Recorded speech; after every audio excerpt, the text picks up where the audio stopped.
kind of hard to speak after seeing that. Thank you very much, Diamanda, for coming here, and thank you very much for giving us the opportunity to show the film. It's a pleasure. It's a pleasure. It's always a pleasure to speak with Anita. I talked a little bit earlier about what came first, like we did in the Knechten room, about the voice and the images, and I was wondering if you can talk a little bit about the background to the film. It's very strange holding a microphone without singing. I feel I'm supposed to be doing something. I think, well, why don't I use this moment as a microcosm for the fact that the film started from the voice by saying, this is a performative instrument for me. It's very strange. It takes me out of my parlor room personality and delivers me to another place, which is unpredictable, and I like that about it. But, however, I can't do that right now. Because I'm not being paid, maybe. Sorry about that. I am being paid. Not for that. Neither am I, actually. Fair enough, darling. Fair enough. No, actually, the last time I said a comment like that was when I was in the courtroom for the St. Patrick's Cathedral die-in that we did and act up, and I had to go on opposite damn rather. Confused. It's a talk show, but it was a courtroom. Dan Rather's son, and he was saying something like, please tell us what you said to Cardinal O'Connor before you did the die-in. Thank you. And I said, I generally get paid for that sort of thing. And I forgot. This is a courtroom. I didn't even think of it. And everyone burst out laughing, and we were almost thrown out of court, which was great.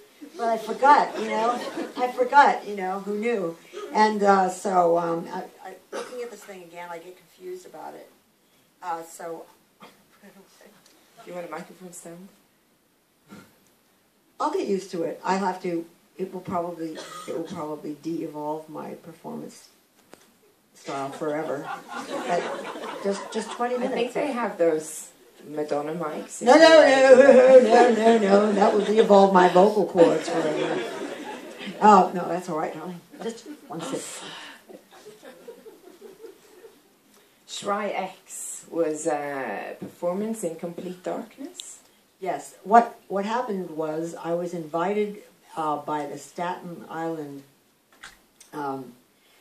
American radio, new radio broadcasting company. And I'm saying the name incorrectly. It was located in Staten Island, not far from the Willowbrook School. Very much misnamed because it was an asylum, the Willowbrook Asylum. And they asked me to do a piece on Bedlam. And so I said, why, of course, that's what I generally get commissioned for. And so I started working.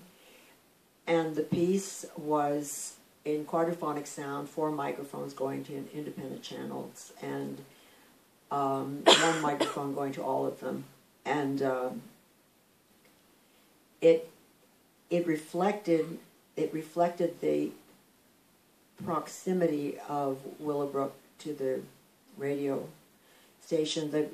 Willowbrook was a place where people, right after World War II, started sending their children, their disposable humans, let's say. They started sending them there, and the people would get there, and within 2 days would have hepatitis. So everyone had hepatitis, and we were talking about, I don't know, sometimes 5,000 people, 10,000 people. It was really a very huge population, and it was a really horrific sight. And then there were many papers that were written, and then eventually Geraldo Rivera did an expose about it, and then that was many years afterwards it stopped. But this was in 1930 it started? It was opened for business, per se, before the end of World War II, but then it got open. Then it was officially opened after World War II, I believe. I don't have my dates with me right now, but and it didn't close for a very, very long time. And I think I read it was 1987. Yeah, officially. Yeah, and it was really, I mean, for mentally disabled. But they had people in there that had just merely physical disabilities that were confused, as in those days, this was so often the case, for mental disabilities. And let's say what is, quote, a mental disability, that falls under many different categories, as we found with autistic people. And I'm not qualified to make the gigantic delineation among and between mental states of, quote, incapacity, but a person could presumably say a person in his family he or she didn't like had X, Y, or Z, and the person merely be an impediment to the household for some reason that is just financial. And like the island of Leros in eastern Greece, the east of Greece, a person would become completely mad after being in a place like that. So in that case, there were only volunteers that were asked to work at the hospital, and they were fishermen, or they had been people who had been prison guards, because the place was a prison before that. And so, I mean, they didn't know how to give injections, they didn't know anything about this, and they were asked to just experiment on these people, and they were terrified of the people, and the people were terrified of them. And I saw a tremendous amount of footage. I've seen much footage, a lot of footage from places like this. But these places also have been, they've also been used for persons that were political dissidents, and they would front as hospitals, and in fact they were prisons.